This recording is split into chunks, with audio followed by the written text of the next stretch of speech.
All right, guys, here we are. I'm following up on Can We Trust the Recruiting Sites video. This will be part two of that series. And what I'm going to get into today is specifically going into Alabama. Being an Alabama fan, I have a little bit more experience with this team. So I know kind of how these guys performed over the years. And I'm going to talk a little bit about the sites. I'm going to talk about some commits from 2006, 2007, and 2008, specifically using 24/7, Rivals, Scout. And I would have used ESPN, but from all my research, it would seem they didn't start assigning stars until 2010. I guess trying to keep up with these other recruiting sites and, with the star rating system and getting people to come onto their site and bring more revenue in through watching, their recruiting nation and whatnot. So I'm not going to get into all the recruiting class. I'm going to detail some of the important guys from the classes' names that Alabama fans might remember, and I'm going to show you what stars they were. But before I do that, I'm going to talk about these sites. Now, Rivals has been doing it for a long time. They were first back in 2000, 1999, somewhere around that point. They started up and they started scouting guys, and it became a big business. It was bought by Yahoo in 2007 because they saw how profitable it was becoming. But then Terry, I think that's his last name, he was one of the founding guys. He split up because he didn't like the way Yahoo was doing things, and he said he's going to found his own company. Waited about 2 or 3 years, partnered up with some of the old friends, and started 24/7 Sports.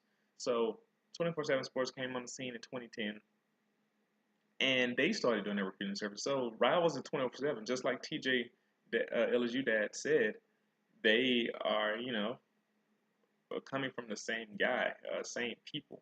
Although they are rival companies now, and ironically, no pun intended, but the ideal is still the same, and some of that concept is still applied here.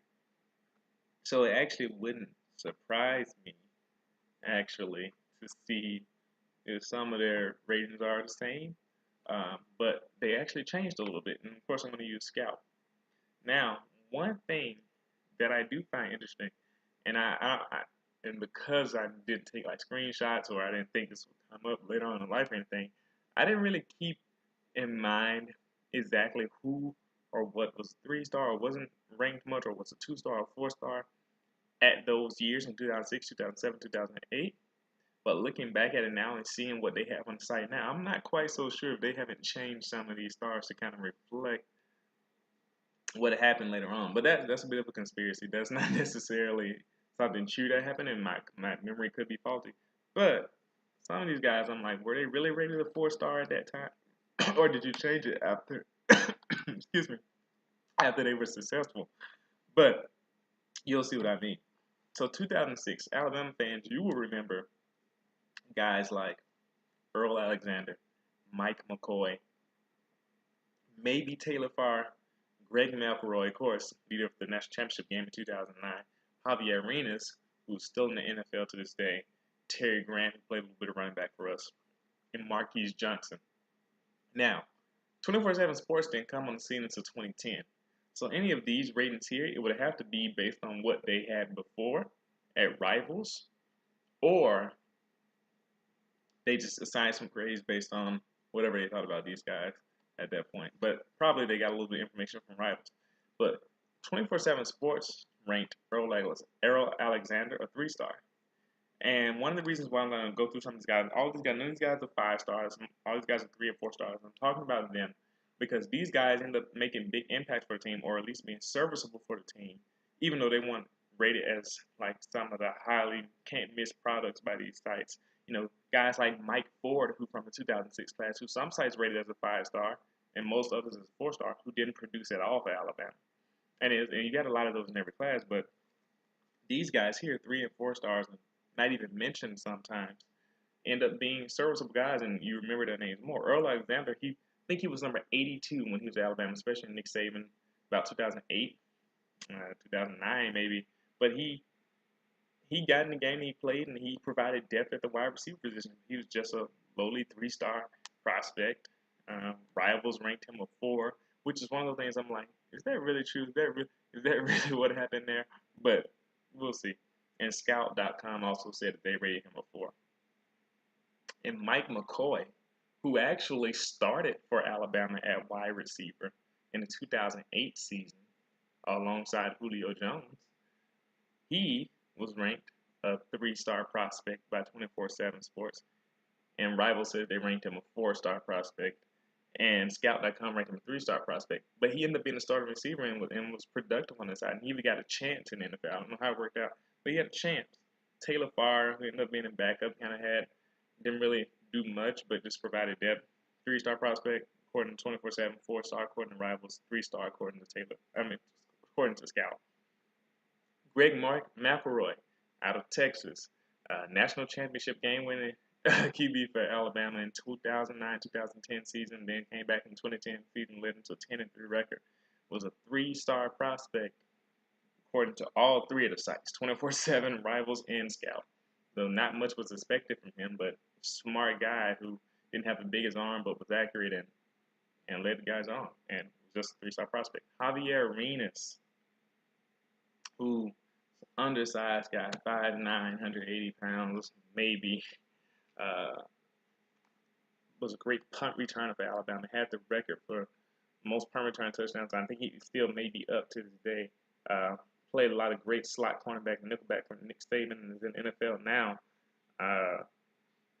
And he was a 3-star prospect and maybe even lower at the time by all three of these sites. Terry Grant, running back, he was number 29 running for Alabama. Now, also in those early years of Nick Saban, because Nick Saban didn't recruit this class. This 2006 class was not his. This was the previous staff. And Terry Grant, 3-star prospect, ended up being a pretty serviceable number 3 back for Nick Saban in 2007 and 2008. As a matter of fact, in 2007, I think he led the team in rushing with 891 rushing yards. And then 2008, he came back, 2009, and he was serviceable. 3-star prospect according to 24/7, 4-star according to Rivals, 3-star according to Scout. And then lastly, interesting enough, 24/7 Sports doesn't even mention Marquise Johnson. He's not even on the commit list, but Rivals has him as a 4-star prospect. Scout has him as a 3-star prospect. But he played a lot of good coverage for Alabama in the dime packaging, and I remember him making plays in the 2008, 2009 season. I think mostly 2008. And he got a chance to go into the NFL. Was with the New Orleans Saints as of recently, up until like 2011, 2012 season. So it's interesting that some of the bigger name guys in the class, didn't do anything. And that's my point, to show you that, they like to say that it's an anomaly that the 3-star guys and whatnot outperform these other guys, but it seems to happen quite a lot. In 2007 season, now we get into Nick Saban's first recruiting class. A lot of these guys, you're going to know their names if you're a big Alabama fan at the time, especially if you kind of came along during this time, you would recognize these names. William Vallejos, Jeremy Griffin, Alex Watkins, Demetrius Good, Kareem Jackson, Nick Gentry, Marquise Mays, Josh Chapman, Darius Hanks, Chavis Williams. And for the most part, I say about 80% of these guys are 3-star prospects, or were 3-star prospects rated by, 24/7 Rivals and Scout. And not too much was expected from them. They didn't expect these guys to become stars. But William Vallejos was the starting center for Alabama after Andre Caldwell left after the 2008 season. He was the starting center in 2009, and I believe in 2010 as well. Or it could have just been 09 and 10 season, but we'll see. But yeah, he was a 3-star prospect across the board by 24/7 Rivals and Scout. He was a shorter guy, wasn't too big, kind of held his weight. Jeremy Griffin, he didn't play a ton, but he did come in mop up duty and did provide depth at the running back position, and he was a 3-star prospect according to 24/7 and Rivals and Scout. Alex Watkins, number 91, played a bit of pass rushing, kind of outside linebacker a little bit in that Nick Saban initial 3-4 defense that he set up, and he played here and there as well, more than some of the other guys that we brought in. Demetrius Good, running back for Alabama, he came in and he provided a little bit of play too. 2008, 2009, he had provided depth at the running back position, backed up Ingram and Richardson when he came in, and Grant. He came in and got a few carries here and there. Kareem Jackson, who's still in the NFL, starting cornerback for the Houston Texans, probably one of the few unmoving pieces off that team, was a 3-star prospect according to 24/7, and Rivals said that they rated him as a 4-star. But I'm like, if 24/7 says they had him as a 3-star, I'm wondering, did Rivals really have him as a 4-star at that time? or did they move it up afterwards? And then also Scout rated him as a three-star prospect. So it's interesting to see that Screen Jackson, who's a starter in the NFL right now, probably Houston's best cornerback, and was rated a three-star prospect. Not too much was expected with this guy. Nick Gentry played on the D line for Alabama. I believe he was number 58 during his time there. And he actually logged a lot of minutes at Alabama, played quite a bit, provided depth on the D line behind big guys down there, but was a three-star prospect across the board. And Marquise Mays, a lot of Alabama fans remember him. Short guy, 5'10", very fast and speedy, was a number 4 of the team, and he made a lot of just good plays over the years. He played opposite Julio Jones as a starting wide receiver in 2010. This guy just made plays. He did a great job out of the slot on the outside. He played bigger than his measurables allowed said. But according to all the sites, Marquise to 24 Rivals and Scout, he was a three-star prospect. So you got that. Outperforming a lot of other guys on the team. Then you got Josh Chapman, who I believe is still starting for the Indianapolis Colts right now. Josh Chapman played number 99 at Alabama as a defensive tackle, nose tackle in Nick Saban's system.